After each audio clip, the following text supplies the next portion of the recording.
정부가 체육예술요원 병역특례 제도를 폐지할지 여부를 검토하기로 했습니다. 그동안 공정성 문제가 꾸준히 제기돼 왔었는데요. 개선 방법이 있는지 따져보겠습니다. 자, 김자민 기자, 체육예술 병역특례 제도가 없어질 수도 있다, 이런 얘기입니까? 네, 병무청장이 제도를 전면 재검토하겠다고 밝혔는데요. 이 도입 당시와 비교해 시대 환경과 국민 인식 등에 많은 변화가 있다는 겁니다. 이 방탄소년단의 현역 복무가 공정성 측면에서 긍정적인 신호를 줬다고도 덧붙였습니다. 병무청은 올해 안에 개선 방안을 발표할 계획입니다. 체육예술인 병역특례 제도 생긴 지가 꽤 오래된 걸로 기억이 나는데요. 어떻게 해서 계기가 된 거죠? 네, 1971년 강동석 바이올리니스트가 한국인 최초로 미국 콩쿠르에서 우승했습니다. 근데 강 씨는 국내로 돌아오지 않고 10년 넘게 해외로 떠돌았습니다. 귀국이 곧 병역이었기 때문입니다.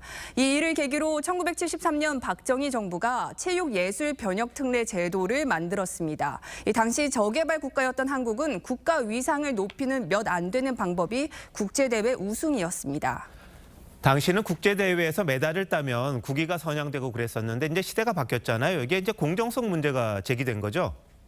네, 최근 5년간 체육예술 병역특례를 받은 이들의 복무 현황을 보면요. 이 매 30명 안팎 정도로 많지는 않습니다. 하지만 공정성 문제와 꼼수 특혜 논란이 끊이질 않았는데요.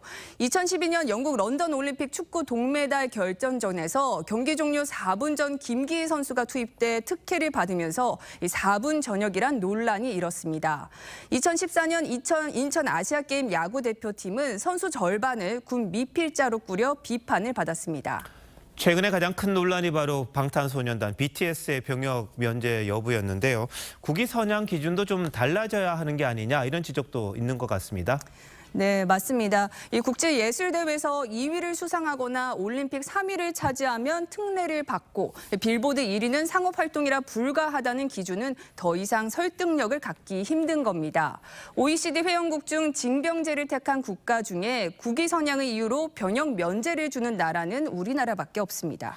시대가 바뀐 만큼 제도를 손볼 필요는 있겠다 싶긴 한데요. 다만 예술이나 이렇게 문화 쪽에 있는, 체육 쪽에 있는 사람들 경력이 단절되면 이것도 상당히 큰 문제 아닐까요?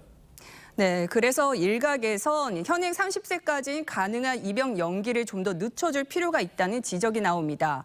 보통 운동선수의 전성기를 36세까지로 보는 만큼 이 시기를 지나고 군입대가 가능하게 하자는 겁니다. 병역특례 제도 개선은 법 개정이 필요한 문제이기 때문에 국민적 공감대가 필요합니다. 세계 각국의 추세는 어떤 예외를 적용하지 않는 흐름을 보여주고 있긴 합니다. 조금 융통성 있게 고유의 활동 시기 또 나이 그걸 고려해서 입영 시기를 연기해주면은 대상자들에게도 이익을 주고 또 우리도 병역의 효과를 발휘할 수가 있기 때문에 병역 문제는 누구에게나 상당히 민감하고 예민한 문제이다 보니까 공정성, 그 측면에서 좀 다뤘으면 하는 그런 바람이네요. 김자민 기자, 잘 들었습니다.